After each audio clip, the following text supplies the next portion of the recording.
balancing it out that way.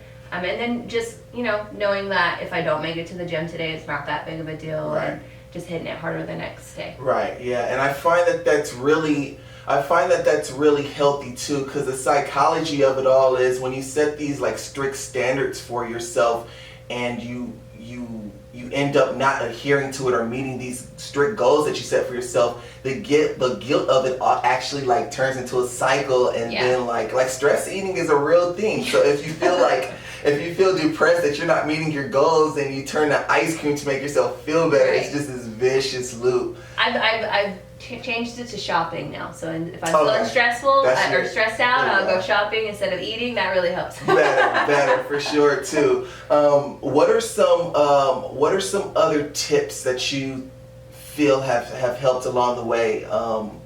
For me, it's been like drinking more water as far as curbing my appetite. Can you share a thing or two, some things that have kind of helped you along the way as far as like tips to lead? Yeah, I always like to focus on one muscle group a day. Okay. So in the gym, I focus just on that. That way I don't feel like I'm not doing enough for one body part. Right. Nutrition-wise, I always...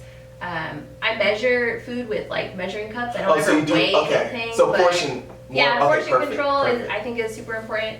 And then meal prepping I think is huge. If you don't meal prep your food, you're just digging around in the fridge and looking for like snacks. I will say I've eaten a lot of graham crackers and Cheeto Puffs when I don't meal prep. Right. No, that's a good point too. I find that I'm in the most trouble when my food's not already cooked, right? And I'm hungry as well too, because that's when every time like I eat the same times of the week, which is usually on the weekends. Monday through Thursday at work I'm good, and then when all my food runs out, it's just mine is Tupperware. I never clean up my Tupperware. Right. So there's no clean Tupperware. So do you actually portion it with your Tupperware? Is that how you portion control? Or I like for lunch I'm a creature of habit, so I'll eat the same exact things, and I can just eyeball it since I've been doing it for so long. But dinner, I'm a little bit more lenient, and I'll maybe use a smaller plate or more vegetables that day. Or for sure, because I'm a fan of portion control more than stricting what you eat, if that makes sense. Yes. So it's not so much what you eat, but how much of it. Like I said last episode, like you can eat a whole bunch of fruit and still gain weight. It's just, are you eating it in portions and stuff like that. Right. What are some things that you've learned from athletics that have helped you along your way, fitness-wise and stuff? Especially college athletics, I can imagine. I didn't play college sports, but I can imagine like the discipline of it have given you good life skills to take beyond sports. So what are some things from just being an athlete? Definitely teamwork, like you mentioned before, like having that support group has really helped. Finding someone to kind of push you. I had teammates that I like really want to beat, so I worked hard and practiced that week to focus in on and have like someone to look at, like a tangible goal. Consistency, knowing that not every day you're going to have a good workout, but just going out there every day anyway, even if you don't feel like it, also really helps. And then just obviously making sure that you're disciplined, knowing that if you want to achieve a goal, that you have to really work at it. You can't just walk out on the track or whatever and then expect to do your best. Right.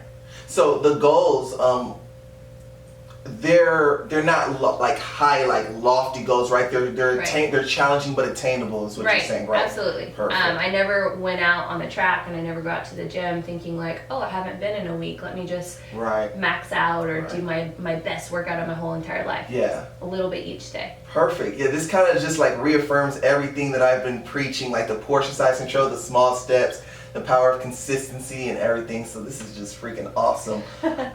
I'd like to leave or end each interview with my guests leaving our listeners with something that's helped them along the way, whether it's a motivational quote, something inspiring, something that's helped you along the way, anything that you can leave with our listeners. I don't know. This is like a big pressure moment. Oh no, I mean, just it can be anything, just anything. Maybe a book you've read that kind of changed things. I have a tattoo on my side that I got from a speaker when I was in college. It says, "Wherever you go, there you are," and it means like you know, whatever choices you make, whatever decisions you decide to do, you always have to be there to see those decisions. So if you know that, you know, maybe you snuck in a secret cookie or something, that's fine, but like, you know you did it and you're gonna have to deal with that consequence. Nice. So it's not like, not everybody's gonna know that you ate, you know, all those bad foods or whatever, but you're there with your decisions and your choices. Yeah, that was perfect. Nice. What's that quote again? It's wherever you go, there you are. Wherever you go, there you are. Awesome. Okay, so I like to also end each interview with like some fun, quirky questions, some rapid fire. I don't know if you've listened to any of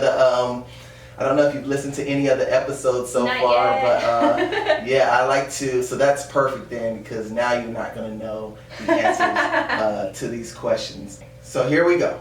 Would you rather be a master of every musical instrument or be fluent in every language? Oh, definitely language. Oh yeah, because you're a teacher. Yeah. Would you rather be a deep sea diver or an astronaut? Ooh, do I have to pick one? Astronaut, I guess. Would you rather take a guaranteed 100,000 or a 50-50 chance at $1 million? 100,000. Me too. Tacos or pizza? Tacos. First thing you think about when you wake up in the morning? Can I go back to sleep? There you go. Dogs or cats? Dogs. Dinner or breakfast? Breakfast. Netflix or YouTube? Netflix. Money or free time? Free time. Beach or mountains? Beach. Winter or summer? Summer. Name one famous person, dead or alive, you'd love to have dinner with. Harriet Beecher Stowe. Oh, why so? I'm just really impressed with like her bravery as an author. For sure, that was quick. You had that one already. I'm a teacher. I've got those. Yeah. That question usually stumbles everyone. If you can be any animal in the world, and this is the last question. Any animal in the world, what would it be and why? That's my favorite one. An elephant. They never forget anything. They've always been super wise, and they take other people under their wing when they need help. Yeah, elephant's nice. I think someone said elephant before. It's cool. Well, hey, thank you, Connie, so much for your time. Thanks for sharing the tips and strategies that have helped you along the way, and I wish you nothing but the best going forward. Thank you for inviting me.